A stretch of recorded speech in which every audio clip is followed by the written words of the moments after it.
The Soybean School on RealAgriculture.com is brought to you by Pride Seeds, Cruiser Max Vibrance Beans, High Stick NT, and the Manitoba Pulse and Soybean Grower.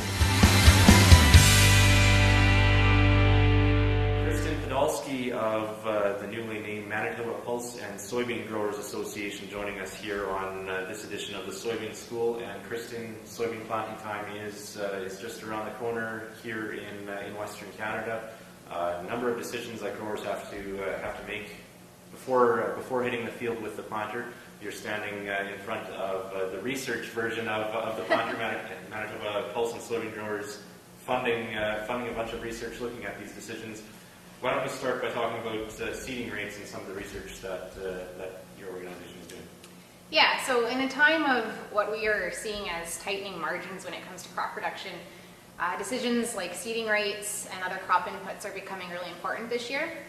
And actually some brand new research data is providing some very valuable recommendations. And the first one looked at the whole range of soybean plant populations, from 80,000 plants per acre up to 240,000 plants per acre. And this was done at multiple sites and multiple years. And what we were able to do was develop a fairly strong relationship between yield and established plant stand. And what we found is that the maximum yield was achieved at 160,000 plants per acre. However, the maximum yield doesn't necessarily translate into the economically optimum yield, established plant stand.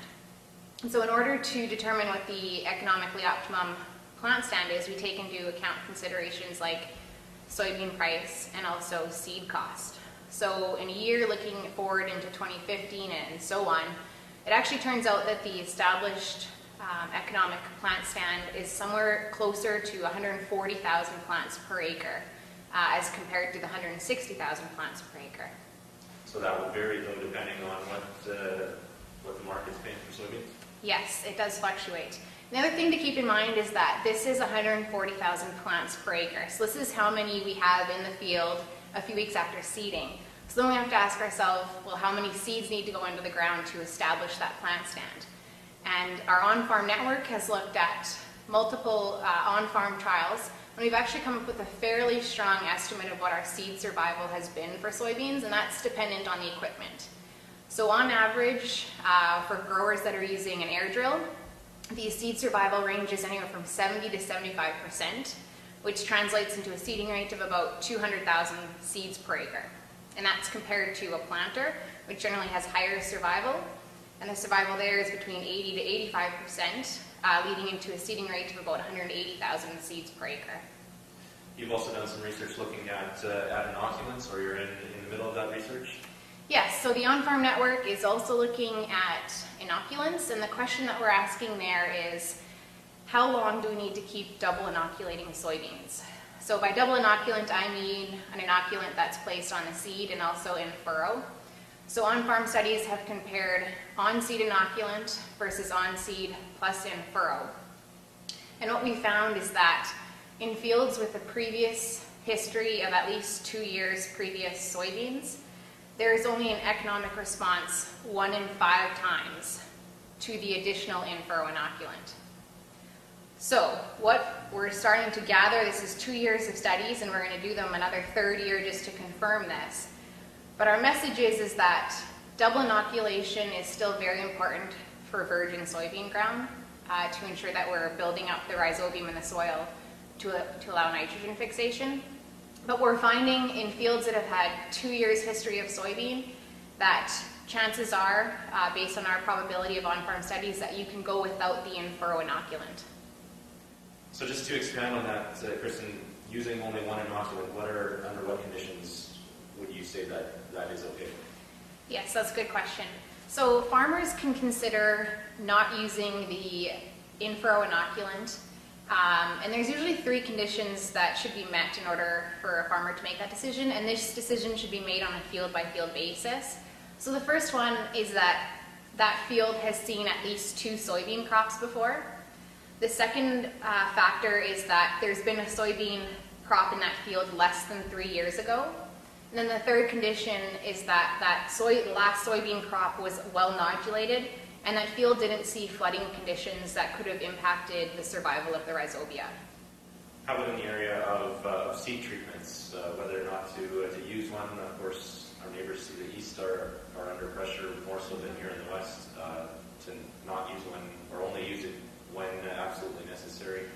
You've put together some guidelines for that as well. Mm-hmm. So seed treatment is another tool in the toolbox that farmers have. And again, this decision should be made on a field-by-field basis, similar to the inoculant decision. So for seed treatments, we have three options. We have the option to go with a fungicide seed treatment. And this is a good option if we're planting into a field that has a previous history of root rots or early seedling blights.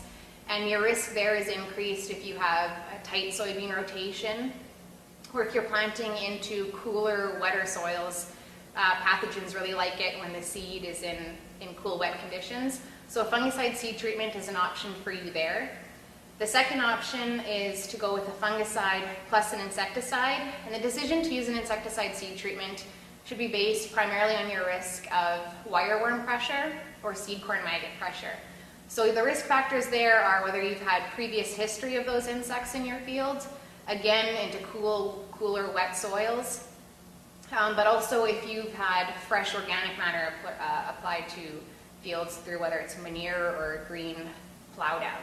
And then there is the option to go with bare seed if you don't think that any of those risk factors apply to a particular field on your farm. All right.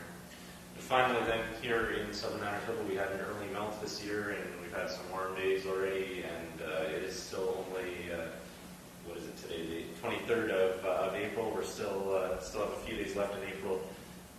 Growers might be getting antsy to get on the field with the planter. How soon is it okay to put soybeans in the ground? Well, soybeans do not like cool, wet feet. I can't stress that enough.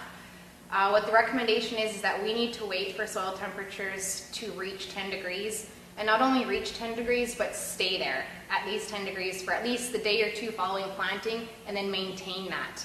Otherwise, we're running into issues with reduced emergence and then reduced vigor of the plant.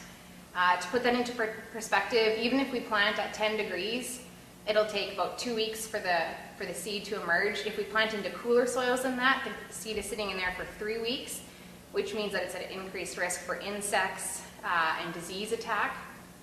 And if we wait for the soil to be even warmer, 12, 15 degrees, we'll have a crop up in 7 to 10 days that's fairly healthy.